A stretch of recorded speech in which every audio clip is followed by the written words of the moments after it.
வாழ்க வையகம், வாழ்க வையகம், வாழ்க வளமுடன். இது ஸ்கையோகா கனடாவின் வாராந்த சிறப்பு சிந்தனை உரை நிகழ்ச்சி. இன்றைய நிகழ்ச்சிக்கு இணையதளம் வாயிலாக வருகை தந்துள்ள அனைத்து வேதாத்ரி அன்பு உள்ளங்களையும் வருக வருக என வரவேற்று வாழ்த்தி வணங்குகிறோம். அனைவருக்கும் சர்வதேச யோகா தின வாழ்த்துக்களும் தந்தையர் தின வாழ்த்துக்களும். அருள் தந்தை வேதாத்ரி மகர்ஷி அவர்கள் நம் எல்லோருக்கும் தந்தையே. வேதாத்ரிய தத்துவத்தை பிரிது வந்து மக்களித்த மகரிஷியை வாழ்க வளமுடன வாழ்த்துவோம். சிவசங்கரன் ஐயாவுக்கும் ஸ்கையோகா மன்றத்தை சிறப்பாக நடத்தி வரும் சிவசங்கரம் ஐயாவிற்கும் அவரது துணைவியாருக்கும் வாழ்த்துக்களும் வாழ்க வளமுடன் என்று வணக்கங்களும். இந்த இந்த நிகழ்ச்சி இரு நிகழ்வுகளும் ஒருங்கே சேராமைய பெற்றுள்ள இந்த நல்ல நாளில் இன்று எமக்கு சிறப்பு சிந்தனை உரையாற்ற இருப்பது எமது பேரன்புக்கும் மதிப்புக்கும் உரிய பேராசிரியர் அருட்செல்வி அம்மா அவர்கள்.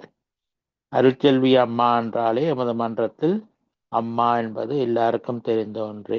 பேராசிரியர் அருட்செல்வி அம்மா அவர்கள் அலியார் விஷன் அகாடமியில் டைரக்டராக பணியாற்றி வருபவர். மகரிஷியுடன் சிறுவயதிலிருந்தே கூட தொண்டாற்றி நீரடியான அருள் ஆசிகளை பெற்றவர். பல கிராமிய திட்டங்களை முன்னின்று செயல்படுத்தி தொண்டாற்றி வருபவர்.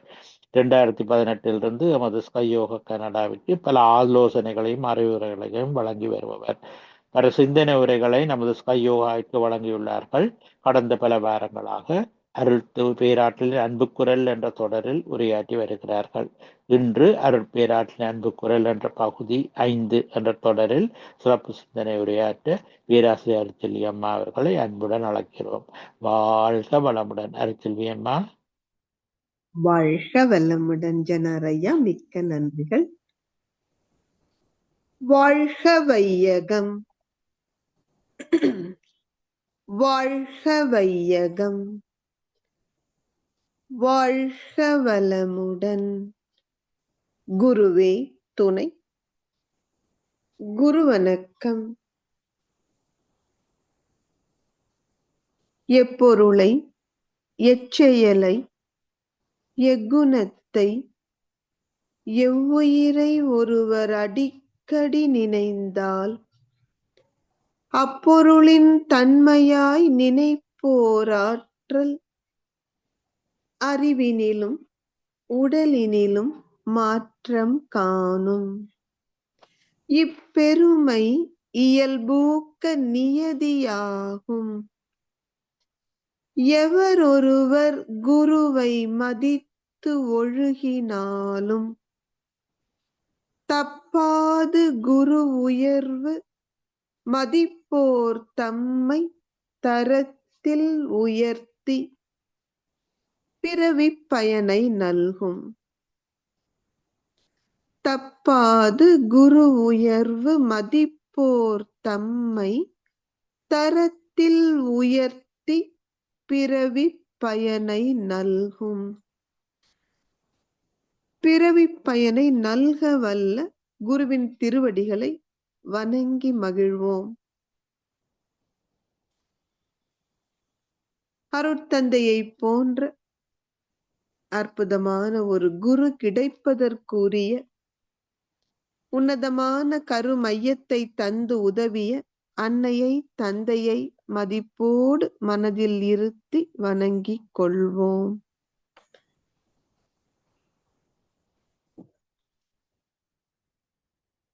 மிக அழகான முறையில் கனடா ஸ்கை சென்டரை வழிநடத்திக் கொண்டிருக்கும் கனடா ஸ்கை சென்டரின் தகைமை சான்ற தலைவர் சிவா ஐயா அவர்களுக்கும், மௌனமாக இருந்து ஐயா அவர்களது சகல பணிகளிலும் ஒத்துழைப்பு நல்கி அருட்தொண்டாற்றிக் கொண்டிருக்கும் அவரது அன்பு துணைவியாருக்கும் முதற்கண் நான் என் வணக்கங்களை செலுத்துவதில் மற்றற்ற மகிழ்ச்சி அடைகிறேன். இன்றைக்கு தந்தையர் தினம் என்று அழகா ஜனார் ஐயா குறிப்பிட்டாங்க. உண்மையில் கனடா ஸ்கை சென்டருக்கு தந்தை என்றுதான் நான் சிவா ஐயா அவர்களை மதிக்கிறேன். அதனால் மிக பொருத்தம் இந்த தினத்தில் அவருக்கு நாம் அனைவரும் நன்றியும் பாராட்டுக்களும் சொல்வது. அதே போல எனக்கு எப்பொழுது யோசித்தாலும் பிரமிப்பை தருவது கனடாவுக்கும் எனக்கும் உள்ள உறவு. மிக வியப்பாகத்தான் இருக்கும். இப்பொழுது ஜனார் ஐயா குறிப்பிட்டது போல கனடா ஸ்கை சென்டரில் அம்மா என்றால் அது அருட்செல்வி அம்மாவைத்தான் குறிக்கும் என்கிற அளவுக்கு என்னிடம் அன்பு பாராட்டுகிற ஒவ்வொருவரையும் நான் என் மனதில் மிக மதிப்போடு வைத்து போற்றுகிறேன். ஏனெனில் கவியரசர் கண்ணதாசன் சொல்வார், யார் தருவார் இந்த அரியாசனம்? புவி அரசோடு எனக்கும் ஒரு சரியாசனம். உண்மையில் இது அரசோடு சரியாசனம் கூட இல்லை, அதற்கும் மேலான ஒரு ஆசனம். அன்பு என்றாலே நாம் தாய் அன்பைத்தான் உயர்வாக சொல்வோம். அப்படிப்பட்ட உன்னதமான இடத்தை தருவதற்கு மிக உயர்ந்த மனம் வேண்டும். அப்படிப்பட்ட உயர்ந்த உள்ளம் படைத்த கனடா ஸ்கை சென்டரினுடைய அனைத்து நல்லுள்ளங்களையும் வணங்கி மகிழ்கிறேன். அதே போல என் மீது அளவற்ற அன்பு கொண்டவர்கள் இன்று 12வது சர்வதேச யோகா தினத்தை ஒவ்வொருவரும் அவரவர் இடத்தில் மிகச்சிறந்த முறையில் கொண்டாடுவதற்காக அருட்தொண்டு ஆற்றிய பிறகும் கூட சோர்ந்து போகாமல் இந்த நேரத்திலும் இந்திய தேசத்தின் பல பகுதிகளில் இருந்தும் இணைந்து கொண்டிருக்கும் என் மனதிற்கு மிகவும் நெருக்கமான அன்பிற்குரிய சகோதர சகோதரிகள் ஒவ்வொருவருக்கும் எனது அன்பும் மகிழ்ச்சியும் பாராட்டும் வாழ்த்துக்களும். புனிதமான இந்த ஆழியாறு அறிவுத்திருக்கோவிலில் இருந்து தெரிவிப்பதில் நான் மற்றற்ற மகிழ்ச்சி அடைகிறேன். ஜனார் ஐயா அழகா குறிப்பிட்டாங்க, இன்றைக்கு சர்வதேச யோகா தினமும் கூட. 2015ஆம் ஆண்டு ஜூன் 21 முதலாக நாம் கொண்டாடத் தொடங்கிய இந்த யோகா தினம் இன்று 12வது ஆண்டு. ஒவ்வொரு ஆண்டிலும் இது ஒரு புதிய பரிமாணத்தை அடைகிறது என்று சொன்னால் அது மிக இல்லை. இந்த ஆண்டும் ஒரு ஹெல்தி ஏஜிங் என்கிற ஒரு தலைப்பு தான் ஐநா சபை கொடுத்திருக்காங்க. நல்ல மகிழ்ச்சியான ஒரு முதுமை, ஆரோக்கியமான முதுமை. இன்னும் சொல்ல போனால் அதற்கு அருட்தந்தையின் மனவளக்கலை பயிற்சிகள் தான் ஆரோக்கியமான முதுமையை தர முடியும் என்பதை அனுபவத்தில் அனைவரும் உணர்ந்திருக்கிறோம். ஏனெனில் நாங்கள் இங்கே பார்க்கிறோம், 80 தாண்டியவர்கள் இளைஞர்களைப் போல் சுறுசுறுப்பாக தொண்டாற்றுவதை. அதனாலேயே சொல்லுவாங்க, அருட்தந்தைக்கு அவ்வளவு நன்றி கடன் பட்டிருக்கோமா, அவர் இல்லைன்னா இந்நேரம் முட்டி வலிக்குது முதுகு வலிக்குதுன்ட்டு படுத்துட்டு இருக்க வேண்டியவர்கள். ஆனால் இன்று நாம் இந்த ஆழியாறு அறிவுத்திருக்கோவில் முழுவதையும் வலம் வருகிறோம் என்றால், 1 மணி நேரம் உரை நிகழ்த்துகிறோம் என்றால், அத்தனையும் ஆசான் அருட்தந்தை அவர்கள் போட்ட பிச்சை என்றே பேராசிரியர்கள் என்னிடம் சொல்வார்கள். 80 வயதுக்கு மேல் இருக்கும் ஒருவருக்கு தன் வேலைகளை தான் சிறப்பாக செய்து கொள்ள முடிகிறது என்பதை விட பெரிய செல்வம் வேறு என்ன இருக்க முடியும்? அப்படிப்பட்ட செல்வத்தை தந்தவர் ஆசான் அருட்தந்தை அவர்கள். உடல் மற்றும் மனம் இரண்டின் ஆரோக்கியத்தோடு உயிர் வளத்திற்காகவும் ஒரு உன்னதமான பயிற்சியை தந்தவர். நாம் எத்தனை கோடி ஜென்மம் எடுத்தாலும் அருட்தந்தை அவர்களிடம் பட்ட நன்றி கடன் தீருமா என தெரியாது. அப்படிப்பட்ட குருவை நாம் மீண்டும் மீண்டும் வணங்கி இந்த அருட்பேராற்றலின் அன்பு குரல் என்ற தொடர் சொற்பொழிவு. இன்றைக்கு நாம் 4வது கவிதை பார்க்க இருக்கிறோம். அது என்னவோ தெரியவில்லை, அருட்தந்தைக்கும் அமெரிக்க தேசத்திற்கும் உள்ள உறவு. இன்றைக்கு கூட எனக்கு இதே நேரத்தில் அமெரிக்காவில் யோகா தினத்திற்காக உரை நிகழ்த்த அழைத்தார்கள். நான் ஏற்கனவே கனடாவிற்கு தேதி கொடுத்து விட்டதால் என்னை மன்னியுங்கள் என்று சொல்லிவிட்டேன். அப்படி அமெரிக்காவிற்கும் அருட்தந்தைக்கும் மிக நெருங்கிய ஒரு உறவு இருந்திருக்கிறது. அவருடைய அற்புதமான கவிதைகள் எல்லாம் பிறந்தது அமெரிக்க தேசத்தில்தான். மலர் வழியே விளங்கும் மறை பொருள் என்று ஒரு குழந்தை பாடலை போல, மலரே மலரே நீ யார், உன் மனமும் அழகும் வண்ணமும் என் பலவாறான நினைவகற்றி பார்க்க உன்னில் ஆழ்ந்து விட்டேன் என்று மலரை பார்த்து இவர் ஒரு கேள்வி கேட்பது போலவும், அதற்கு பதிலாக அந்த மலர் தன்னுடைய கதையை சொல்வதாக, இறைவனேதான் நானாக வந்திருக்கிறான். இந்த உண்மையை ஒரு சிலர் சிந்திக்க வல்லவர்கள் தான் உணர்ந்து கொள்ள முடிகிறது. எத்தனை அழகா சொல்லுது பாருங்க. மலரே நீ யார் என கேட்டாய், மறைபொருளான தெய்வமே நான். என்னை பார்த்து நீ யாருன்னு கேக்குறியேப்பா, உனக்கு தெரியலையா? இறைவன் தான் நானாக மலர்ந்திருக்கிறான்ங்கிற உண்மை. சிலரே அறிவார் இவ்வுண்மை சிந்தனை செய்ய வல்லவர்கள். ஏன் எல்லோருக்கும் இது புரிவதில்லை என்றால், யாரும் ஆழ்ந்து சிந்திப்பதில்லை. ஒரு அழகிய மலரை ஒரு நொடியாவது நின்று ரசிக்க நேரம் இருப்பவர்கள் எத்தனை பேர் என்று. தாயுமானவ சுவாமிகள் இதை சொல்றார் ரொம்ப அழகா. இறைவனுக்கு பூஜை பண்றதுக்கு நந்தவனத்துக்கு மலர் பறிக்க போனால் அவர் என்னால் மலர் பறிக்க முடியவில்லைங்கிறார். ஏன்னா இந்த மறைபொருளான தெய்வத்தை அவர் மலரில் பார்த்து விட்டார். பண்ணேன் உனக்கான பூசை பனி மலர் எடுக்க மனமும் நன்னேன். மலர் பறிக்க மனசு வரல. என்ன காரணம்னு சொல்றாரு பாருங்க. பார்க்கின்ற மலரோடு நீயே இருத்தி. அந்த மலர்ல நீ தானே இருக்க, அப்ப உன்னை பறிச்சு உனக்கே நான் என்ன ஆராதனை செய்வது என்கிறார். அது போல அருட்தந்தை அந்த காந்த தத்துவம் நாம் கனடாவில் தான் அதை மிக அழகாக ஆழமாக சிந்தித்தோம். அந்த 12 காந்த தத்துவ பாடல்கள் பிறந்ததும் அமெரிக்க தேசத்தில் தான். அதே போல இந்த அருட்பேராற்றலின் அன்பு குரல் என்ற தலைப்பில் 10 கவிதைகள் அருட்தந்தை தந்ததும் அமெரிக்க மண்ணில் தான். கிட்டத்தட்ட ஒரு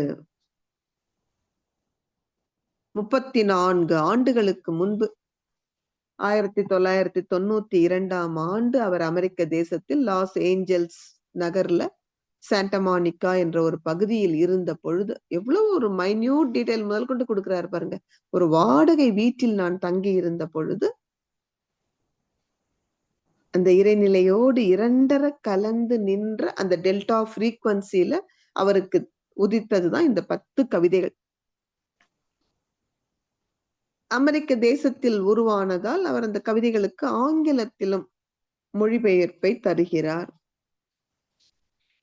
உண்மையில் இதெல்லாம் யோசிக்க யோசிக்க நமக்கு பிரமிப்பாதான் இருக்கும். ஒரு 3ஆம் கிளாஸ் படித்த ஒருவர்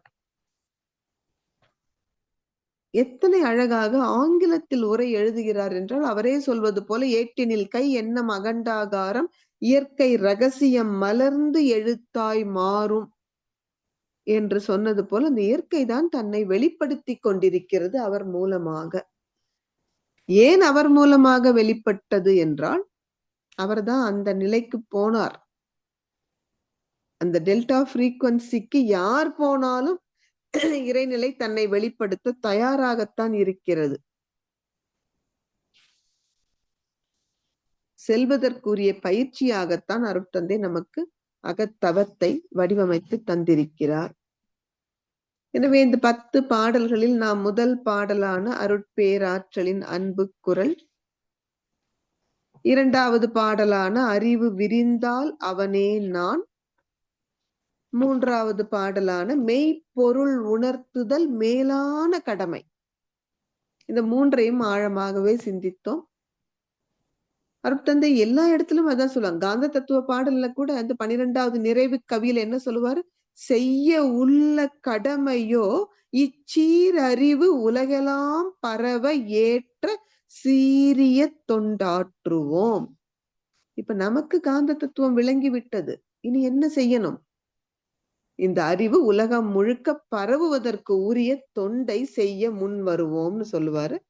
அதேதான் இங்கேயும் உணர்த்துகின்றார். எது மேலான கடமை?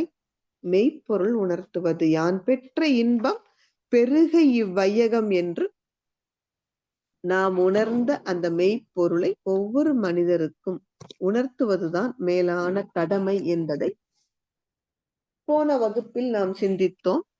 இன்று 4வது கவிதையாக இருப்பு நிலை வெளியும் இயக்க நிலை அலையும் இணைந்த நிலை காந்தம் என்று தலைப்பே பாருங்க. உண்மையில் இந்த இணைப்பில் இணைந்திருக்கிறவர்கள் எல்லாருமே மிகப்பெரிய புண்ணியம் செய்தவர்கள்னு சொல்லணும். ஏனெனில் உலகம் இன்று ஒரு மேலோட்டமான நிலையில் இயங்கிக் கொண்டிருக்கிறது. நுனிப்புல் மேய்வதுன்னு சொல்லுவாங்க இல்லையா? அப்படித்தான் வாழ்ந்து கொண்டிருக்கிறார்கள் பெரும்பான்மையான மக்கள். அதனால்தான் மற்ற அமைப்புகளுக்கு வருவது போல நமக்கு மனவளக்கலைக்கு கூட்டம் வருவது இருக்காது. என்ன காரணம்? நாம் எதிலும் சொல்லால் மட்டும் நம்பாதே, சுயமாய் சிந்தித்தே தெளிவாய் என்று சொல்வதால். இங்க எந்திரம் கொடுக்க மாட்டோம், எந்த விதமான ஒரு சிலையோ ஒரு வழிபடுவதற்குரிய பொருளோ கொடுக்க மாட்டோம். நீங்க தான் உடற்பயிற்சி செஞ்சு உடம்ப ஆரோக்கியமா வச்சுக்கணும். நீங்கள் தான் அகத்தவம் தற்சோதனை செய்து மனதை ஆரோக்கியமா வச்சுக்கணும்னு சொல்வதால் நம்ம கிட்ட வரவங்க கொஞ்சம் குறைச்சல் தான். அதிலும் அருட்பேராற்றலின் அன்பு குரல் போல ஆழமாக சிந்திக்கணும்னா நாமே புதியவர்களை அடிப்படை பயிற்சி மட்டும் எடுத்தவர்களை இந்த உரைக்கு கூப்பிட மாட்டோம். ஓரளவிற்கு பிரம்ம ஞானமாதி எடுத்திருந்தால்தான் இந்த ஒரு ஆழமான விளக்கம் புரியும். எனவே அந்த வகையில் பார்த்தால் அருட்தந்தையின் சன்னிதானமான இந்த ஆழியாறு அறிவுத்திருக்கோவிலில் இருந்தே இந்த உரை நிகழ்த்தும் வாய்ப்பு எனக்கும் கிடைத்தது. இந்த சர்வதேச யோகா தினத்தில் இணைந்து சிந்திக்கும் வாய்ப்பு உங்களுக்கும் கிடைத்தது. எனவே நாம் இருவருமே பாக்கியசாலிகள் தான். இப்ப கவிதைக்குள் செல்வோம். கையில புத்தகம் இருக்கவங்க பார்க்கலாம், இல்லை என்றால் நம் மதிப்பிற்குரிய சிவா ஐயா அவர்கள் அழகாக கவிதையை ஸ்கிரீன்ல கொடுத்துட்டாங்க. இருப்பு நிலை இறைவெளியாம் ஈர்ப்பு ஆற்றலாகும், இயக்கம் அதன் நுண்பகுதி எதிர்த்து தள்ளும் ஆற்றல், கருப்பொருளாம் இவ்விரண்டும் காந்தம் என்பதாட்சி, காணுகின்றோம் பேரியக்க கலத்தில் உயிர் வகையில், திருப்பொருளாய் இயங்கும் மனம் தேர்ந்து இறை உணர, தெய்வம் ஈர்ப்பு அறிவாயும் அதன் விரிவே அலையாய், விருப்பு வெறுப்பு இன்பம் துன்பம் உணரும் மனம் தேர்வோம், வேண்டல் வளம் கண்டு வினை விளைவறிந்து வாழ்வோம். அருட்தந்தை எத்தனை அழகா ஒரு கவிதையில காந்தத்தை விளக்கி, இந்த காந்தமே மனமாக இயங்கும் உண்மையை நாம் உணர்ந்து கொள்வோம், அப்படி உணர்ந்து கொண்டால் என்ன நன்மைங்கிறதையும் சேர்த்து சொல்றார். அதுதான் மிகப்பெரிய ஆச்சரியம்.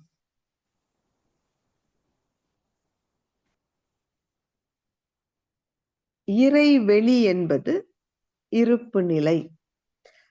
இதில் உண்மையில் புதியவர்களா இருக்கிறவங்க கொஞ்சம் புரியலன்னா சோர்ந்து போகாதீங்க. நீங்க கலந்து கொண்டு இதை கேட்பதே பெரிய விஷயம்.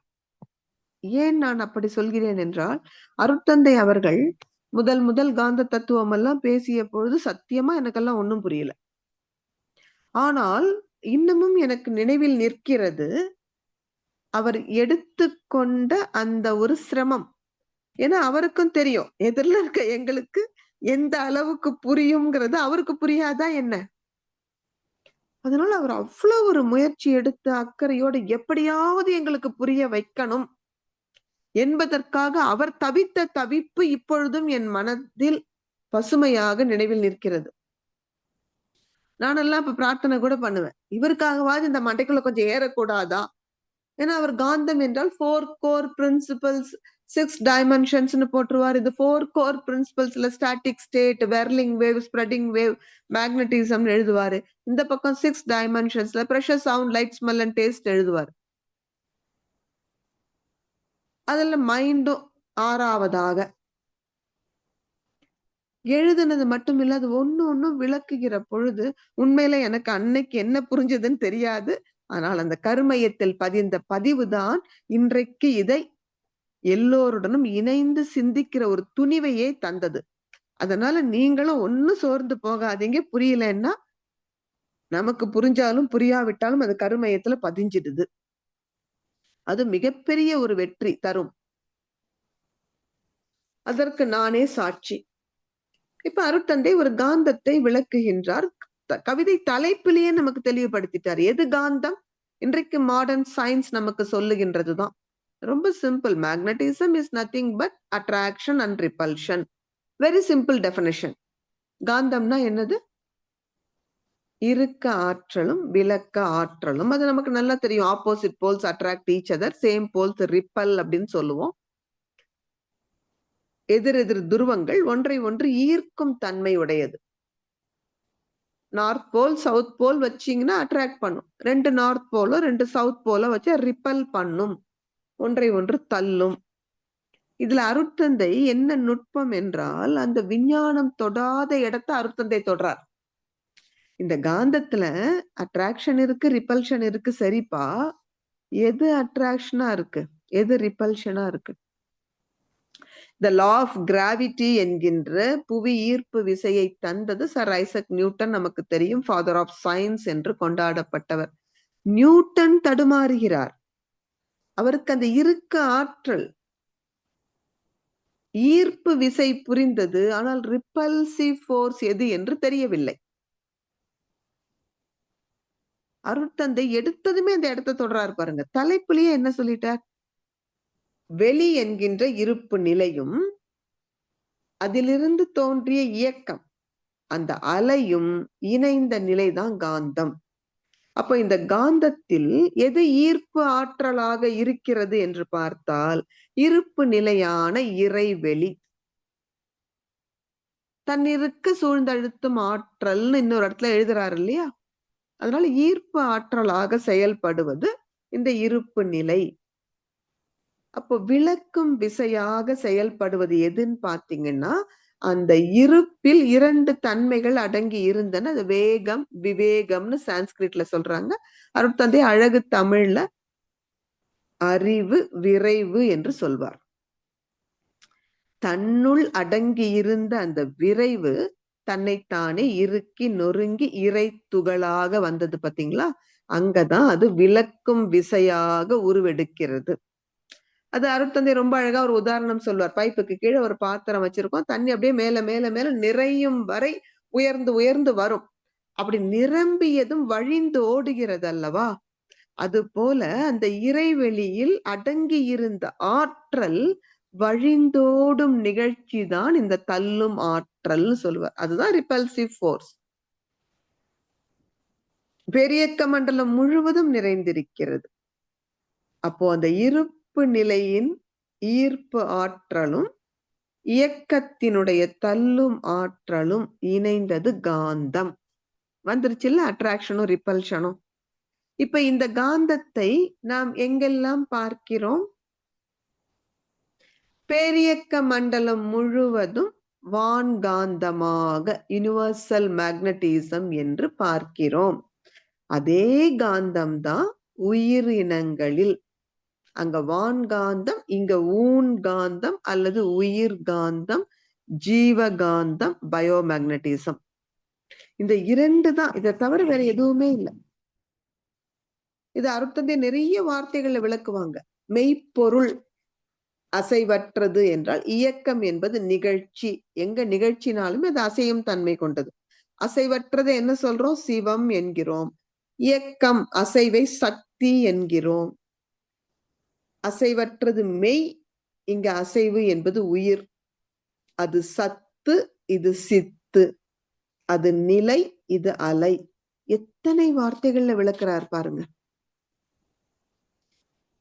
இந்த காந்தத்தை உயிரினங்களில் ஜீவகாந்தமாக இயங்குகின்ற காந்தம் நமக்கு தெரியும். ஜட பொருட்களில் விண் முதல் மண் வரை அழுத்தம், ஒலி, ஒலி, சுவை, மனம் என்று பஞ்ச தன்மாத்திரைகளாக வெளிப்பட்டது. அதே காந்தம்தான் உயிரினங்களில் மனம் என்ற ஒரு திருப்பொருளாய் இயங்குகின்றது. ஏன் அத்தனை பெரிய அடைமொழி அதற்கு திருப்பொருள்? உண்மையில் இந்த பேரியக்க மண்டலம் முழுவதுமே இறைவனது திருவிளையாடல் என்று பெரியவர்கள் சொல்வார்கள். நாம் ஆடினால் அது விளையாட்டு, இறைவன் ஆடினால் திருவிளையாடல். மதிப்போடு சொல்றோம் பாத்தீங்களா? அது போல இந்த மனம் இறைவனே தானே மனமாயிருக்கிறான். அதனால அது திருப்பொருளாய் இயங்கும் மனம். இதை தேர்ந்தா இறை உணர்ந்தடலாம். அருட்தந்தை அழகா சொல்லுவாங்க, the other end of your mind is almighty the God. அட இந்த மனசை பிடிச்சுக்கிட்டே போப்பா, மறுமுனையில் தெய்வத்துக்கிட்ட போய் விட்டுரும். எப்படி விடுது? தெய்வம் ஈர்ப்பு அறிவாயும் அதன் விரிவே அலையாய் விருப்பு வெறுப்பு இன்பம் துன்பம் உணரும் மனம் தேர்வோம். அப்ப மனசு வேற இறைவன் வேறையான இல்ல. இறைவன் தான் அந்த சுத்த வெளியில் பேரறிவாக இருக்கின்ற அதே இறைநிலை அலையாக இயங்கும் பொழுது ஜீவன்களில் மனமா இருக்கு. அந்த மனம்தான் காரணம். நம்முடைய இன்பம் துன்பம், சிலது பிடிக்குது சிலது பிடிக்கல. இந்த வித்தியாசம் எல்லாம் மனதினுடைய கூத்து. அதனாலதான் அருட்தந்தை இடத்துல அழகா சொல்லுவாங்க, மனம் அதை உயர்த்திட மட்டிலா இன்பமாம், மனம் அதை தாழ்த்திட மயக்கத்தால் துன்பமே, மனதிலே உல எல்லாம் மற்றெங்கு தேடுவீர். அதான் திருமூலர் சொன்னார், மனமது செம்மையானால் மந்திரம் ஜெபிக்க வேண்டாம். என்ன காரணம்? மனம் பக்குவப்பட்டு விட்டால் உங்களுக்கு குற்றவாளி பாவி என்று யாரும் இல்லை உலகிலே. இது வாழ்க்கை அனுபவத்தில் மலரும். எவ்வளவு பெரிய தப்பு செய்தவர்களை பார்த்தாலும் சரி, தவறு செய்துட்டாரு, அதை பெருசுபடுத்தாம விடுங்க, பாத்துக்கலாம். இந்த பெருந்தன்மை வரும். நீங்கள் அருட்தந்தையின் வாழ்க்கையில் நடந்த ஒரு சம்பவம், எதை யோசிச்சாலும் அருட்தந்தை நமக்கு எப்பொழுதும் ஒரு பிரமிப்பைத்தான் தருகிறார். எத்தனை வேலை பண்ணியிருக்காருன்னு கொஞ்சம் யோசிச்சு பாருங்க. இந்த பயிற்சிகளை எவ்வளவு அழகா நமக்கு வடிவமைச்சு கொடுத்திருக்கார். ஏன்னா இதுல அருட்தந்தை தான் விளக்க உரையில எழுதுவார். ஏன் இன்று தடுமாறுகிறார்கள் மக்கள்னா, சயின்ஸ் அந்த ஃபோர்ஸ் வால்யூம் டைம் டிஸ்டன்ஸ்னு சொல்லுவோம் இல்லையா, விரைவு பருமன் காலம் தூரம், இந்த 4 அளவுகளை வைத்துக் கொண்டு இதற்கு உட்பட்டாதான் சயின்ஸ் ஒத்துக்குவேன்னு நிக்குது. அப்போ இந்த 4க்கும் அகப்படாத இறைநிலைய சயின்ஸால விளக்க முடியல. மெய்ஞானிகள் அகத்தவத்தின் மூலமாக மன அலைச்சுழலை குறைத்து குறைத்து குறைத்து உணர்ந்துட்டாங்க. ஆனா உணர்ந்தத எப்படி மற்றவர்களுக்கு உணர்த்துவது? அங்கங்க குரு சீடர்கள் என்கிற முறையில் சொல்லிக் கொடுத்தார்கள், இல்லை என்று மறுப்பதற்கில்லை. ஆனால் இப்படி அருட்தந்தையை போல மிக அற்புதமாக தியான முறைகளை வடிவமைத்து, அதே போல தற்சோதனை பயிற்சி முறையையும் வடிவமைத்து, உடற்பயிற்சி காயகல்பம் யார் இவ்வளவு அழகா திட்டமிட்டு கொடுத்தது? அருட்தந்தை அழகா சொல்லுவாங்க, பிழை போக்கி தரம் உயர்த்தும் மனவளக்கலையை. எப்படிப்பட்ட கலையை நம்ம கற்றுக்கொண்டிருக்கிறோம்? நம்ம கிட்ட இருக்கக்கூடிய குற்றம் குறைகளை எல்லாம் போக்கி நம்முடைய அறிவாட்சி தரத்தை உயர்த்த வல்லது மனவளக்கலை. அப்படிப்பட்ட கலையை பேருலக மக்கள் எல்லாம் பெற்று நலம் காண, பாருங்க, பிறந்தது கூடுவாஞ்சேரி குக் கிராமம். ஆனா எண்ணம் எப்படி விரிகிறது? உலகம் முழுவதும் வாழுகின்ற மக்கள் இந்த மனவளக்கலையை பயின்று தங்களிடம் உள்ள குற்றம் குறைகளை போக்கிக் கொண்டு தானும் இறைவனும் ஒன்றுன்னு உணரணும். அந்த அளவுக்கு தரம் உயரணும். இதற்காக தழைத்த ஒரு நல் எண்ணம் அருட்தந்தை மனசுல ஒரு எண்ணம் வந்துருச்சு, உலகத்துக்கு கொண்டு போய் சேர்த்தணும்னு. ஆனா எப்படி கொடுக்கறது? திரும்ப திரும்ப திரும்ப 50 ஆண்டுகள் இந்த சிந்தனையிலேயே இருந்திருக்காரு பாருங்க. பயிற்சிகளாக வடிவமைத்தார். தழைத்த ஒரு நல் எண்ணம் தக்க வலு பெற்று தவ பயிற்சி உடற்பயிற்சி தற்சோதனைகள் பிழை நீக்கி முழு ஆயுள் பெற காய கற்பம், பிள்ளைகளும் குடும்பமும் நற்பேறு பெற்று துய்க்க. காய கற்பம் நேரடியா உயிர்ல வேலை செய்யும். அப்போ கருவில் திருவுடைய குழந்தைகள் உதிப்பார்கள். அப்ப அந்த குடும்ப வாழ்க்கை எவ்வளவு இனிமையா இருக்கும். இப்படி உலகம் முழுவதும் நற்பேறு பெற்று துய்க்க அழைக்கின்றேன் உலகோரே அன்பின் பெருக்கத்தால். அனைவருக்கும் பொது சொத்தாம் அறிவு கலை கொள்வீர். உலகம் முழுவதும் வாழுகின்ற 830 கோடி மக்களுக்கும் இந்த அறிவு கலையான மனவளக்கலை பொது சொத்து. இவர் 1958 தன்னோட 47வது வயதுல தான் உலக சமுதாய சேவா சங்கத்தை தோற்றுவிக்கிறார்.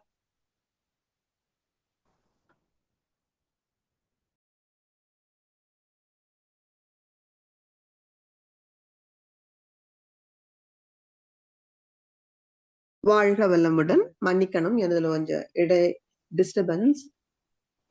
அருட்தந்தை அவர்கள் தோற்றுவித்த பிறகு ஒண்ணு ஒண்ணா வடிவமைக்கிறார். இதன் நடுவுல அவரே அன்பொழி புத்தகத்தை வேற பிரிண்ட் பண்ணி இவரே இந்த கூடுவாஞ்சேரி கிராமத்துல இருந்து பக்கத்துல இருக்கக்கூடிய ஊர்களுக்கும் போகணும். அந்த பக்கம் முதல்ல அப்ப அவர் இந்த புதுவை, காரைக்கால் இந்த பகுதிகள்லாம் பயிற்சி கொடுக்கிறார். எத்தனை வேலைதான் ஒற்றை மனிதர் செய்ய முடியும்? வியப்பா இருக்கிறது நமக்கு. எப்படி யோசிச்சாலும் புரிபட மாட்டேங்குது. இன்றைக்கென எவ்வளவு பேர் இணைஞ்சிருக்கோம் நம்ம. ஆனால் அந்த ஒற்றை மனிதர் சாதித்ததை நாம் இத்தனை பேரும் சேர்ந்து சாதிக்கிறோமான்னு தான் எனக்கு உண்மையில தெரியல. எங்க போனாலும் அந்த இடத்துக்கு அவர் போயிருக்கார். எப்படி போக முடிந்தது அவரால்? அன்னைக்கு கோயம்புத்தூர்ல எனக்கு கோவை மண்டல தலைவர் மதிப்பிற்குரிய ஆறுசாமி ஐயா என்கிட்ட சொல்றார், எவ்வளவு பெரிய ஒரு இடத்துக்கு நான் போனாலும் மேடம், அங்க நமக்கு முன்னாடி அவர் அருட்தந்தை தானே எங்களுக்கு தெரியும், அவர் இங்க தொண்டு செய்திருக்காருன்னு சொல்றாங்க. அமெரிக்கா போயிருக்கார், கனடா போயிருக்கார். வியப்பாக இருக்கிறது. அப்படி ஒரு முறை அருட்தந்தை காரைக்காலுக்கு உரை நிகழ்த்த போகிற பொழுது அவர் ஒரு அசிஸ்டன்ட வச்சிருக்காரு. அவர்கிட்ட இந்த அன்பொலி எல்லாம் அருட்தந்தையே பாருங்க ஸ்டாம்ப ஒட்டி கவரும் போட்டு அவர்கிட்ட கொடுத்துட்டு போஸ்ட் மட்டும் பண்ணியிருப்பா. ஏன்னா ஞாயிற்றுக்கிழமை இவர் கிளம்புறாரு, அடுத்த நாள் திங்கட்கிழமை தான் பண்ண முடியுங்கிறதுனால கொடுத்துட்டு போனாரு. 4 நாட்கள் அவர் காரைக்கால் நிகழ்ச்சி எல்லாம் முடிச்சுட்டு பார்த்தா அருட்தந்தை எங்க வச்சாரோ அந்த இடத்துல அது அப்படியே இருக்கு. நமக்கு அந்த எவ்வளவு கோபம் வந்திருக்கும். அருட்தந்தை ஒண்ணுமே பேசாம தானே அதை கொண்டு போய் போஸ்ட் ஆபீஸ்ல கொடுத்தா அந்த போஸ்ட் மாஸ்டர் சொல்றாரு பக்கத்துல இருக்க ஒருத்தர்கிட்ட, யாருங்க இவரு புத்தகம் கொடுத்து? அது ஒரு பைத்தியங்க, மாசம் மாசம் தவறாம இப்படிதான் கொடுத்துட்டு போகுது. இதையும் காதுல வாங்கிட்டு வராரு. அவர்கிட்ட கேக்குறாங்க, இவனை ஒரு திட்டு கூட நீங்க திட்டலையே, எப்படி உங்களால் இப்படி இருக்க முடிந்தது என்றால் அருட்தந்தை அமைதியா சொன்னார், நான் தற்சோதனை ஒழுங்கா பண்றனா இல்லையாங்கிறத அப்பப்ப செக் பண்றதுக்கு தான் இவரை சம்பளம் கொடுத்து வேலைக்கு வச்சிருக்கேன். பாருங்க எந்த அளவு அந்த மனம் பக்குவப்பட்டிருந்தால் நம் தகைமை, பொறுமை இவை சோதிக்க நல் வாய்ப்புன்னு அவரே எழுதின மாதிரி இந்த நபர் நான் ஒழுங்காக தற்சோதனைகளை சொன்னதோடு நிற்காமல் என் வாழ்வில் செயலில் கொண்டு வருகிறேனா என்பதை டெஸ்ட் பண்ணிட்டு இருக்கார். அவர் மேல எப்படி கோவப்படுறது? இதுதான் பக்குவப்பட்ட மனம். எந்த சந்தர்ப்ப சூழ்நிலையிலும் தன் நிலை தவறாது. உணர்ச்சி வயப்பட்ட நிலையான சினத்திற்கு போகவே இல்லை. மனம்தான் விருப்பு, வெறுப்பு, இன்பம், துன்பம் அனைத்திற்கும் காரணம். நாம இருந்தால் கத்தி கோபப்பட்டு நம்ம மனசையும் கெடுத்து அவர் மனசையும் கெடுத்து, என்ன காரணம்? மனம் இன்னும் பக்குவப்படவில்லை. அதனாலதான் ஜான் மில்டன் அந்த பாரடைஸ் லாஸ்ட் அதுல ரொம்ப அழகா எழுதுறாரு, the mind in its own place can make heaven out of hell and hell out of heaven. மனம் என்ன பண்ணுதுங்க? நீங்க சொர்க்கத்தையே கொடுத்தாலும் பக்குவப்படாத மனம் அதை நரகமாக்கிக்கிட்டு துன்பப்படும். நீங்க நரகத்திலேயே கொண்டு போய் விட்டாலும் அருட்தந்தை போன்ற ஞானிகள் அதை சொர்க்கம் ஆக்கிடுவாங்க. பாருங்க 4 நாளா அந்த அன்பொலிய போஸ்ட் பண்ணாம ஒரு நபர் இருந்திருக்கார். அவர்கிட்ட அவர் ஒரு சிறிதும் முகம் சுளிக்கல அப்படின்னா என்ன ஒரு உயர்ந்த மனநிலை. அப்படிப்பட்ட மனதை கொண்டு நாம் வேண்டல் வளம் கண்டு வினை விளைவறிந்து வாழ்வோம். வேண்டல் வளம் கண்டு, இது ஒரு அற்புதமான தமிழ் வார்த்தை. இன்றைக்கு ரொம்ப அது கொச்சையாக சிதைந்து தமிழ்ல பொருள் மாறல. ஆனால் வண்டவாளம் என்று சிதைந்து விட்டது. இப்ப வேண்டல் வளம்னா என்ன பொருள் தருகிறதுன்னு பாருங்க. ஒரு மனிதருக்கு, எல்லா மனிதர்களிடமும் வேண்டலும் உண்டு, வளமும் உண்டு. அதைத்தான் இன்றைக்கு மேனேஜ்மெண்ட் ஸ்டடீஸ் கையில எடுத்துருச்சு பாருங்க. ஸ்வாட் அனாலிசிஸ் என்கிற பெயரால் ஒரு மனிதர் அவங்க பிசினஸ்ங்கிறதுனால ப்ராடக்ட்டுக்கு லான்ச் பண்றதுக்கு முன்னாடி என்ன சொல்லுவாங்க, ஸ்ட்ரென்த் மார்க்கெட் ஸ்டடியில ஸ்ட்ரென்த், வீக்னஸ், ஆப்பர்ச்சுனிட்டி, த்ரெட் என்று சொல்கிறார்கள் அல்லவா. இந்த ஸ்ட்ரென்த் அண்ட் வீக்னஸ் தான் வேண்டல் வளம். ஒவ்வொரு மனிதரிடமும் ஒரு வளம் இருக்கும், ஒரு வேண்டல் இருக்கும். அப்ப அந்த வளத்தை தெரிந்து கொண்டு ஒரு நபர் ரொம்ப அறிவாளியா இருப்பார், ஆனால் அவருக்கு தன் மேல் படிப்பை தொடர்வதற்கே பணம் இருக்காது. அப்ப அவருக்கு வேண்டுவது பணம். அவருடைய வளம் அறிவு. அப்ப அவருக்கு நம்ம பண உதவி செய்து அந்த அறிவு இன்னும் உயர்ந்து சமுதாயத்திற்கு பயன் தருவதற்கு நாம் உதவி செய்யணும். அது நமக்கு கடமை. பொருள் வைத்திருப்பவர்களுக்கு அது கட்டாய கடமை. திருவள்ளுவர் அழகா சொல்லுவார், பிரம்மச்சரிய விரதத்தில் இருப்பவர்களுக்கு உதவி கேட்டு பெறுவது என்பது உரிமை என்பார். ஏன்னா அவங்க இன்னும் பணம் சம்பாதிக்க ஆரம்பிக்கல. அவன் பிறகு இல்லறத்தானா வந்த பிறகு அவன் இந்த பிரம்மச்சரிய நோன்பில் இருக்கிறவங்களையும் தாங்கி பிடிப்பான், ஞானிகளையும் யோகிகளையும் தாங்கி பிடிப்பான். அது இல்லறத்தானுடைய கடமை. அப்போ ஒரு நபரது வேண்டல் வளம் தெரிகிற பொழுது அந்த வளத்தை நாம் இன்னும் அதிகப்படுத்தி சமுதாய நன்மைக்கு பயன் கொள்ள வேண்டும். அப்படி கொள்ளணும்னா அவருக்கு என்ன வேண்டல் இருக்கிறதோ அதை தெரிந்து உதவி செய்யணும். ஆஸ்கார் வைல்ட் என்றுதான் நினைக்கிறேன், அவரது இளமை பருவத்தில் கொஞ்சம் அவருக்கு நோய், ஒரு மருத்துவர்கிட்ட போறார் பாருங்க. அந்த மருத்துவர் இவரை பரிசோதித்து விட்டு ஒரு புத்தகத்தையும் கையோட எடுத்துட்டு போயிருக்காரு. அவர் அந்த புத்தகத்துக்குள்ள கொஞ்சம் டாலர்களை வைத்து அவர்கிட்ட சொல்றார், உனக்கான மருந்து இந்த புத்தகத்துக்குள்ள இருக்கு, நீ பாத்துக்கோன்னுட்டு. அவர் திறந்து பார்த்தா பணம் தான் விழுது வந்து டாலர்ல. அப்போ மருத்துவர் சொல்கிறார் பாருங்க, உனக்கு நோய் ஒண்ணும் இல்ல, சரியான சத்தான ஆகாரம் சாப்பிடாமல் தான் சோர்ந்து போயிருக்க, முதல்ல நல்லா சாப்பிடு, அதுதான் உனக்கான மருத்துவம். இது நமக்கு கட்டாய கடமை. பொருள் வைத்திருப்பவர்கள் எங்கெல்லாம் ஒரு வறுமை துன்பத்தை பார்க்கிறோமோ அல்லது படிக்க வசதி இல்லையோ உதவி செய்யணும். அதனால் அருட்தந்தை சொல்கிறார், மனம் உயர்ந்து வரும் பொழுது ஒரு நபரது வேண்டல் வளம் கண்டு வினை விளைவறிந்து வாழ்வோம்.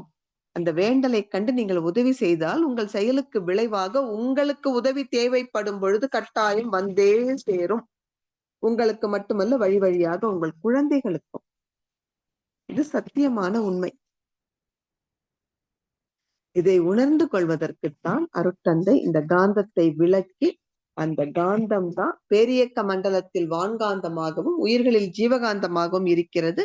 இந்த இரண்டுக்கும் இணைப்பும் இருக்கிறது. இது தெரிய வரும் பொழுது நீங்கள் யாரை வேற்று ஆளாக வித்தியாசப்படுத்தி பார்க்க முடியும்? ஒரே இறைநிலைதானே தன் தன்மாற்ற சரித்திரத்தில் இத்தனை கோடானு கோடி உயிர்களாக மலர்ந்திருக்கிறது. இந்த உண்மை புரிய வரும் பொழுது நம்மால் எவரிடமும் அன்பும் கருணையுமாக வாழ முடியும். இன்னும் சொல்ல போனால் 6 அறிவு பெற்ற மனிதர் ஒவ்வொருவரும் தங்கள் அறிவை உயர்த்தி இந்த உண்மையை புரிந்து கொள்ள பயிற்சிகள் மேற்கொள்ள வேண்டும். அது ரொம்ப முக்கியம். அதனாலதான் நம்ம மனவளக்கலையில மீண்டும் மீண்டும் இது ஒரு சாதனை மார்க்கம், நீங்கள் தான் பயிற்சி செய்ய வேண்டும் என்பதை வலியுறுத்துகிறோம். ஏன்னா போதனை எவ்வளவு பேசினாலும் கேட்கிற பொழுது நல்லா இருக்கும், அதன் பிறகு மறந்துட்டு நம்ம பழைய வாழ்க்கை முறையை தொடர்வோம். என பழக்கத்தின் வழி வாழ்வதுதானே சுலபமாக இருக்கிறது.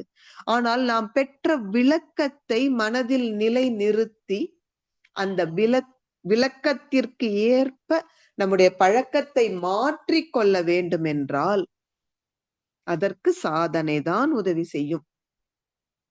அதிலும் அருட்தந்தை சொல்வார்கள், அந்த 3 அடிப்படையான விஷயம் ஒவ்வொரு மனிதருக்கும்: survival, enjoyment and perfection of consciousness. இந்த 3ம் இருக்கிறது. சர்வைவல் மட்டுமே போதாது இல்ல, இயற்கை இன்பங்களை நாம ரசிக்கணும். அது அடுத்த கட்ட வளர்ச்சி. சர்வைவல்காக வந்ததுதான் எக்கனாமிக்ஸ் அண்ட் பாலிடிக்ஸ் என்று அருட்தந்தை சொல்வார்கள். மனிதர்கள் அடிப்படை தேவைகள் என்ன? உணவு, உடை, உறைவிடம். இதை பூர்த்தி செய்து கொள்வதுதான் சர்வைவல் என்கிற பிழைப்பு. அப்படி ஒவ்வொரு மனிதருக்கும் அவரது அடிப்படை தேவைகளை பூர்த்தி செய்து கொள்வதற்காக விரிந்த 2 விஞ்ஞானம் தான் பொருளாதாரமும் அரசியலும். பொருள் இருந்தால் தானே அடிப்படை தேவைகள் பூர்த்தியாகும். அந்த பொருள் அனைத்து மக்களுக்கும் சரியாக நிரவி கொடுப்பதை அரசியல்தான் பொறுப்பேற்றுக் கொள்ள வேண்டும். அதன் பிறகு என்ஜாய்மெண்ட் என்று மகிழ்ச்சியாக இயற்கையை ரசிப்பது அல்லது வாழ்வை ரசிப்பது என்பதற்காக விரிந்தவைதான் ஃபைன் ஆர்ட்ஸ் என்று சொல்லப்படுகிற நுண்கலைகள். அதன் பிறகு அந்த பெர்ஃபெக்ஷன் ஆஃப் கான்சியஸ்னஸ் என்ற அறிவு உயர்விற்கு வந்ததுதான் விஞ்ஞானம், மெய்ஞானம் என்ற இரண்டுமே அறிவின் முழுமை நோக்கிய ஒரு பயணம். அப்ப ஒவ்வொரு மனிதரும் நேர்மையான முறையில் அடுத்தவருக்கு துன்பம் கொடுக்காத வண்ணம் தன்னுடைய வாழ்க்கை முறையை ஒழுங்குபடுத்திக் கொள்வதற்குத்தான் இப்படி பயிற்சிகளை நாம் மேற்கொள்கிறோம். எனவே அருட்தந்தை இந்த கவிதையில் என்ன சொல்றார்? காந்தம் உங்களுக்கு தெரியணும், அடிப்படை. அது இருப்பு நிலையான இறை வெளியும், அதனுடைய இயக்க நிலையான அலையும், அந்த விண் சுழலிலிருந்து வெளிப்பட்ட விரிவு அலையும் இணைந்த நிலை காந்தம். இந்த காந்தம் தான் பேரியக்க மண்டலத்தில் வான்காந்தமாகவும் உயிர்களில் சீவகாந்தமாகவும் இந்த இரண்டும் இணைந்தும் இயங்கிக் கொண்டிருக்கிறது. இந்த உண்மையை ஒவ்வொருவரும் தெரிந்து கொள்வதால் அந்த காந்தமே அனைத்திலும் மலர்ச்சி பெற்றிருக்கிற அந்த பேரறிவு நிலையில் அன்பும் கருணையுமாக வாழ்வது சுலபம். சலனப்படுகிற நிலையில்தான் மனம் அந்த இரட்டைகளுக்கு நடுவே இயங்கும். இன்பம், துன்பம், விருப்பு, வெறுப்பு, நன்மை, தீமை என்று. அந்த மனதை தன் மூலமான அறிவோடு லயமாக செய்யும் பொழுது அந்த மனம் சிந்திக்கும் ஆற்றலில் உயர்ந்து எது வேண்டும், என்னிடம் உள்ள இருப்பு என்ன, இந்த இருப்பான என் வளத்தை கொண்டு நான் என்ன உதவி செய்ய முடியும் என்று சிந்தித்து செயல்படுகிற பொழுது அந்த செயலுக்கு விளைவாக நல்லது செய்தால் நன்மையை நாம் அனுபவிக்க முடியும், தவறு செய்தால் தவறாமல் துன்பப்படுவோம். இந்த அறிவு வந்த பிறகு நம்முடைய வாழ்க்கை எப்பொழுதும் நமக்கும் மற்றவர்க்கும் பயனுள்ளதாக, அருட்தந்தை சொல்லுவாங்கல்ல, உனக்கும் நல்லதாய் ஊருக்கும் நல்லதாய் நினைப்பதும் செய்வதும் நித்திய கடன். இது இயல்பாக மலரும். அந்த ஒரு இடத்துக்கு நம்மால போக முடியும். மனிதன் என்ற நிலையில் இருந்து அந்த தெய்வ நிலைக்கு உயர்ந்து எப்பொழுதும் மகிழ்ச்சியாக என்னிடம் இருப்பதை கொண்டு அறிவின் மூலமாகவோ அல்லது பொருள் வசதி இருந்தால் பொருள் மூலமாக, ரெண்டும் இல்லப்பா, நான் படிக்கவும் இல்லை, எனக்கு பெரிய அறிவு கிடையாது, பண வசதியும் இல்லை, ஆனால் என் உடல் உழைப்பை கொண்டுதான் நான் வாழ்வேன் என்கின்ற ஒரு உறுதி, இவை அனைத்தும் மலர்வதற்காகத்தான் அருட்பேராற்றலின் அன்பு குரலை படித்துக் கொண்டிருக்கிறோம் என்று சொல்லி இந்த அற்புதமான வாய்ப்பை நமக்கு வழங்கிய எல்லாம் வல்ல இறையருளுக்கும் குருவருளுக்கும் நன்றி கூறி இந்த புனிதமான சிந்தனையில் இணைந்து கொண்ட நீங்களும் உங்கள் அன்பு குடும்பமும் அருட்பேராற்றல் கருணையினால் உடல் நலம், நீலாயுள், நிறை செல்வம், உயர் புகழ், மெய் ஞானம் ஓங்கி சிறப்புற்று உள்ள நிறைவோடு வாழ புனிதமான அருட்தந்தையினுடைய ஆழியாறு அறிவு திருக்கோவிலில் இருந்து வாழ்த்தி நிறைவு செய்கிறேன். நன்றி. வாழ்க வளமுடன். வாழ்க வளமுடன் அம்மா. சிறப்பான சிந்தனை உரை. இருப்பு நிலை வெளியும் இயக்க நிலை அலையும் இணைந்த நிலை காந்தம். கடைசியில வேண்டல் வளங்கண்டு விளைவறிந்து வாழ்வோம். அங்கதான் எல்லாருக்கும் ஒரு சின்ன பிரச்சனை இருக்குது. வேண்டல் வளம் கண்டு என்ன வேணுமென்று தீர்மானிக்கிறதுக்கு கொஞ்சம் அவர்கள் கூட மனவளக்கலையில பயிற்சி செய்ய வேணும். அதுக்கு உங்களோட அறிவுரையாலும் இருந்தா நீங்க சொல்லலாம். வாழ்க வளமுடன். வாழ்க வளமுடன் ஐயா. அழகா ஒரு கேள்வி எல்லோரும் சந்திக்கிற வாழ்க்கை சிக்கலை சொல்லிட்டாங்க. ஏன்னா வேண்டல் வளம் என்பதில் என் தேவை என்னங்கிறதே எனக்கு சரியா தெரியலையே. எதுவரை எனக்கு தேவை? ஒருவர் நினைக்கிறார் எனக்கு 1 கோடி ரூபாய் இருந்தாலும் பத்தாதுன்னு. ஒருவர் எனக்கு மாதம் 10,000 இருந்தா போதும், என்னோட குடும்ப செலவை நான் சமாளிச்சிருவேங்கிறார். So where to draw the line? எங்கே நிறுத்துவது? அங்கதான் அருட்தந்தை சொல்கிறார் சாதனை மார்க்கம் என்று. நீங்கள் அகத்தவம் செய்யும் பொழுதுதான் படிப்படியாக உங்கள் தேவைகள் குறைந்து கொண்டு வருவதை அனுபவத்துல உணர்வீங்க.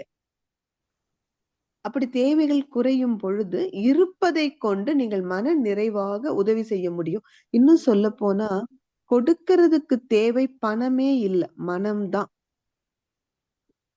கொடுக்கணும்னு மனசு இருக்கிறவங்க தான் சாப்பிடுற சாப்பாட்டுல கூட அந்த அழகா திருமூலர் சொல்றாரு, புண்ணியம் செய்தோருக்கு பூவுண்டு நீருண்டு அண்ணல் அது கண்டு அருள்வான்ட்டு. அந்த பூமி இருக்கு, தண்ணி இருக்கான். நீ உழைத்து உணவை உற்பத்தி பண்ணி எவ்வளவு பேருக்கும் உதவ முடியுங்கிறார். அந்த மனசுதான், அந்த மனம் பக்குவப்பட தவம் தவம் செய்ய செய்யதான் மெல்ல மெல்ல நம்முடைய தேவைகள் குறைந்து கொண்டு வரும். இல்லைன்னா ஐயா சொன்ன மாதிரி வாழ்க்கை முழுவதும் எவ்வளவு கிடைச்சாலும் போதுங்கிற மனசு வரல. அதனாலதான் குமரகுருபரர் அழகா சொன்னார், செல்வம் என்பது சிந்தையின் நிறைவே. பெரியவங்க என்ன அழகா சொன்னாங்க, போதும் என்ற மனமே பொன் செய்யும் மருந்து. அப்போ தேவைகளை குறைப்பதற்கு அகத்தவம் ஒன்றுதான் வழிங்கய்யா, வேற ஒண்ணும் பண்ண முடியாது. மிக்க நன்றிகள் அம்மா. அடுத்ததாக அன்பர்கள் கைகள் உயர்த்தி உங்கள் கேள்விகளையும் அல்லது கருத்துக்களையும் பதிவு செய்யுமாறு அன்புடன் கேட்கிறோம். அம்மாவும் கொஞ்சம் நேரத்துக்கு போக வேண்டி இருக்கிறபடியா உங்களோட கேள்விகளை கேளுங்க. வாழ்க வளமுடன். நம்ம இன்னொரு 10 நிமிஷம் எடுத்துக்கலாம். அன்பர்கள் உங்கள் கேள்விகளும் கருத்துக்களும்.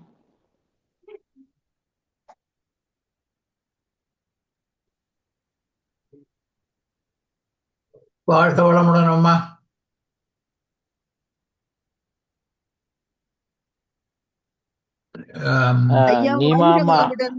மிக்க மகிழ்ச்சி ஐயாவோட உற்சாக குரல் கேட்டது. கேளுங்க ஐயா, ஏன்னா ஐயா ஒரு கேள்வி கேட்டாதான் நிறைவு பெறும்.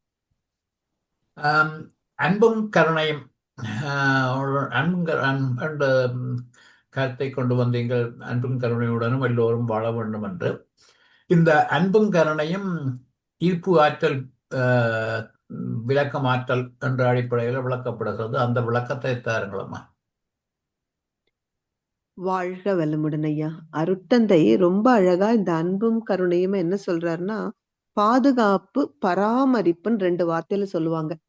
அதாவது ரொம்ப அழகான விளக்கம் சொல்றாரு அவரு. ஒரு மாமரம் இருக்கு, அதுல ஒரு மாம் பிஞ்சு இருக்குன்னு வைங்க. அது என்ன செய்கிறது, இருக்க ஆற்றலால் தன்னோடு சேர்த்து இறுக்கி பிடிச்சு வச்சிருக்கு அந்த மாம் பிஞ்ச. அப்படி பிடிச்சு வச்சுக்கிட்டு இருந்தா மட்டும் போதுமா என்றால், அது வளரணுமே. அந்த வளர்ச்சிக்கு உரிய ஊட்டச்சத்தெல்லாம் கொடுக்கணும் இல்லைங்களா? அப்படி கொடுப்பதற்குத்தான் அது என்ன செய்யுது, அந்த இறைநிலை இதற்குள் இயக்கும் ஆற்றலாக, அந்த இயங்கும் ஆற்றலாகவும் இருக்கு இல்லையா? நமக்கு நல்லா தெரியும், இந்த சயின்ஸ் மூலமா நம்ம என்ன சொல்றோம், இன்னைக்கு போட்டோசிந்தசிஸ், ஒளி சேர்க்கை மூலமாக இந்த தாவரம் உணவு உற்பத்தி செய்கிறது. அது சுழன்றோடுகிறது பாருங்க. அந்த வேரில் இருந்து உச்சி மரம் வரை அந்த மரம் முழுவதும் ஒரு சுழல் ஓட்டமாக அப்படி சுழன்று ஓடி ஓடி அந்த காந்தத்தை அந்த பிஞ்சு வளர்வதற்கு சப்ளை பண்ணிக்கிட்டே இருக்கு. அந்த பிஞ்சு பெருத்து காயாகணும், அந்த காய் இன்னும் பக்குவப்பட்டு கனி ஆகணும். அதற்கு உரிய அத்தனையையும் இந்த காந்தத்தின் மூலமாக கொடுக்கிறது. தன்னோடு சேர்த்து பிடித்து வைத்து கொண்டிருப்பது அது இருக்க ஆற்றல். அது அன்பு என்றால், அது வளர்வதற்கு தேவையான அத்தனை ஊட்டச்சத்தையும் கொடுக்குது பாத்தீங்களா, அது கருணை. இதை நீங்க எங்கும் பார்க்கலாம்னு அருட்தந்தை சொல்வார். இந்த பிரபஞ்சம் முழுவதும் பார்க்கலாம். உதாரணமாக அவர் சொல்வது கோள்கள், நட்சத்திரங்கள் இயக்கம் எப்படி இருக்கிறதுன்னு பாருங்க. அந்த இருக்க ஆற்றல் தான். இப்ப சோலார் ஃபேமிலியை மட்டும் உதாரணத்துக்கு எடுத்துக்கொண்டாலும் கூட, சூரியனிலிருந்து நம்முடைய பூமியை எடுத்துக்கோங்க. கிட்டத்தட்ட நம்ம என்ன சொல்றோம், ஒரு 9 கோடி மைல் தொலைவு. அந்த இடத்துல அதை இறுக்கி நிறுத்தி இருக்கு பாத்தீங்களா, அதுதான் இறைநிலையோட அன்பு. ஆனால் அதோட விடல.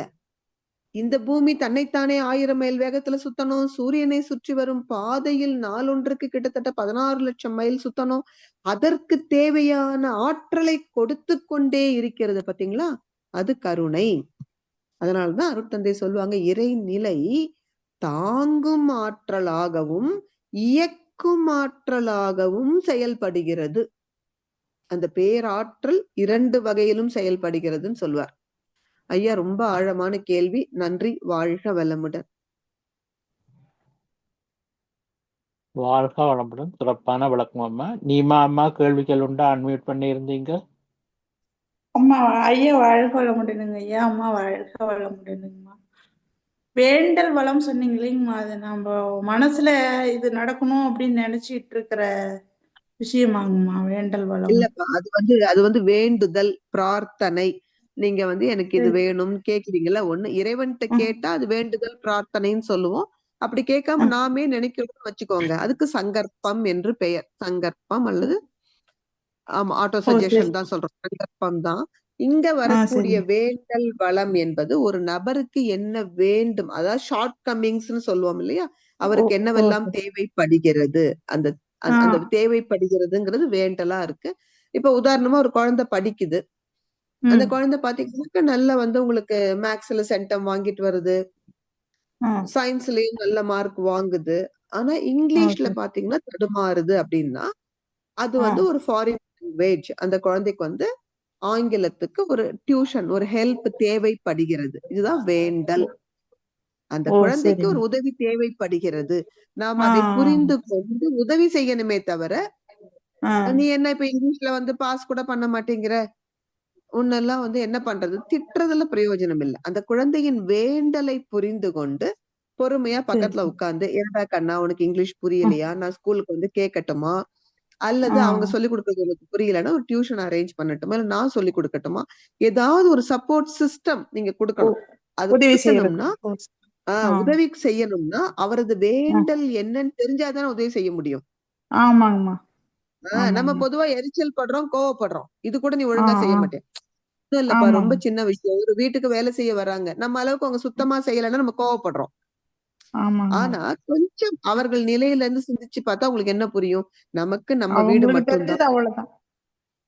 இல்ல, ஒண்ணு நமக்கு நம்ம வீடு மட்டும்தான், பார்த்து பார்த்து செய்வோம். அவங்க 10 வீட்டுல வேலை செய்யறவங்களா இருப்பாங்க, அந்த நேரத்துக்குள்ள அவசர அவசரமா முடிச்சிட்டு போகணும்னு போவாங்க. கண்டிப்பாங்க அம்மா, உங்க உரையை கேட்டு கேட்டு எவ்வளவோ விஷயத்த நாங்கெல்லாம் மாத்திட்டாங்கம்மா. ஏதோ நடக்கலைனாலும் இறைவன் வந்து நீங்க சொல்லுவீங்க அடிக்கடி, நம்மளுக்கு கொடுத்தது அவ்வளவுதான் நினைச்சுக்கணும் அப்படின்னு. அதுதான் உண்மை. கண்டிப்பாங்கம்மா. அதெல்லாம் உண்மையாலுமே எவ்வளவோ விஷயங்கள் வந்து மனச படுத்திக்கிறதுக்கு உங்கள் உரை எல்லா விதத்துலயுமே எங்களுக்கு துணை புரியுதுங்கம்மா. அம்மா, நீங்க இன்னைக்கு ஆடியர்ல பேசுன அந்த வேதாத்திரிய இது போட்டிருந்தாங்க இல்லைங்கம்மா, அது வரலைங்கம்மா, அது நேரல இல்லையாங்கம்மா? விதியும் மதியுமா? விதியும் மதியும் இல்லைங்கம்மா, இன்னைக்கு